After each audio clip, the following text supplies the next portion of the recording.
નમસ્કાર દર્શક મિત્રો, જનાર્પણ ન્યૂઝમાં આપનું સ્વાગત છે. વડોદરા મહાનગરપાલિકાની સાપ્તાહિક રિવ્યૂ બેઠક યોજાઈ. પાણી રોડ સફાઈ પર ખાસ ભાર. વડોદરા મહાનગરપાલિકા દ્વારા દર મંગળવારની પરંપરા મુજબ આ મંગળવારે પણ સાપ્તાહિક રિવ્યૂ બેઠકનું આયોજન કરવામાં આવ્યું હતું. આ બેઠક મ્યુનિસિપલ કમિશનર શ્રી અરુણ મહેશ બાબુના અધ્યક્ષસ્થાને પાલિકાની વડી કચેરી ખાતે યોજાઈ હતી.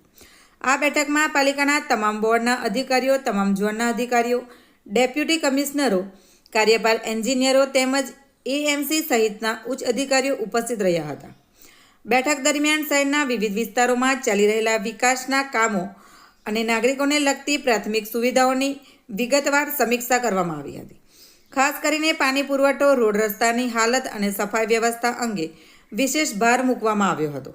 મ્યુનિસિપલ કમિશનરે અધિકારીઓને શહેરમાં પાણીની સમસ્યા ન સર્જાય તે માટે તકેદારી રાખવા, ખાડા ખબોચિયા સહિતના રોડના કામ સમયસર પૂર્ણ કરવા તથા સ્વચ્છતા અભિયાન વધુ અસરકારક બનાવવા સૂચનાઓ આપી હતી. સાથે જ નાગરિકોની ફરિયાદોનું સમયસર નિરાકરણ લાવવા અને મેદાન પર અસરકારક કામગીરી થાય તે અંગે પણ અધિકારીઓને દિશા નિર્દેશ આપવામાં આવ્યા હતા. Bureau report, જનાર્પણ news. આવા જ નવા સમાચાર જોવા માટે જોડાઈને રહો જનાર્પણ ન્યૂઝ સાથે. અમારી ચેનલને લાઇક કરો, શેર કરો, સબસ્ક્રાઇબ કરો. ધન્યવાદ. We have identified 490 plots VMCનું જે છે એની બોર્ડર ફેન્સિંગ અને બોર્ડર પ્લાન્ટેશન્સ કરવાનું નક્કી કર્યું છે. જે પ્લોટ્સ ઉપર દબાણો છે એ દૂર કરવા માટે પણ નક્કી કર્યું છે. અને ઘણા દિવસોથી આ ફોલોઅપ થયા પછી હવે ફાઇનલી આટલા પ્લોટ્સની વિગત મળી છે. અને ફેન્સિંગ પણ કરવાની જરૂરિયાત છે, એટલે વોર્ડ એન્જિનિયર્સને પણ કીધું છે. પણ ફેન્સિંગ કરતાં આપણે બાયો ફેન્સિંગ, એટલે ઝાડ વાવેતરથી જ ફેન્સિંગ થઈ જાય, એટલે આટલું ખર્ચ પણ ઓછું થાય અને એક ગ્રીન શેલ્ટર બેલ્ટ પણ ઊભું કરી શકીએ. એ બાબતની તૈયારીઓ છે. પણ અમે એ જ આશા રાખીએ કે બિનજરૂરી દબાણ ના થાય.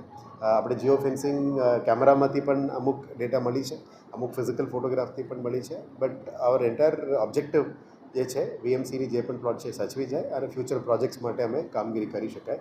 એમાં પ્રધાનમંત્રી આવાસ માટે પણ અલગ પ્રોજેક્ટ્સ છે, કમર્શિયલ સેલ માટે અલગ પ્રોજેક્ટ્સ છે, ઇકોનોમિકલી વીકર સેક્શન્સ માટે એક અલગ વસ્તુ છે, પબ્લિક યુઝ માટે અલગ અલગ છે. બધાનું ડિટેલ્સ અમે અલગ અલગ સેગ્રિગેટ કર્યું છે. આવનારા દિવસોમાં આ પ્લોટ્સને કેવી રીતે યુઝ કરીને વડોદરાના નાગરિકો માટે મેક્સિમમ યુઝમાં લાવી શકાય.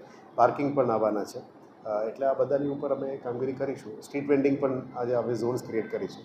એટલે ધીરે ધીરે તમામ પ્લોટ્સને યુઝ કરવાની દિશામાં અમે કામગીરી કરવાના છે.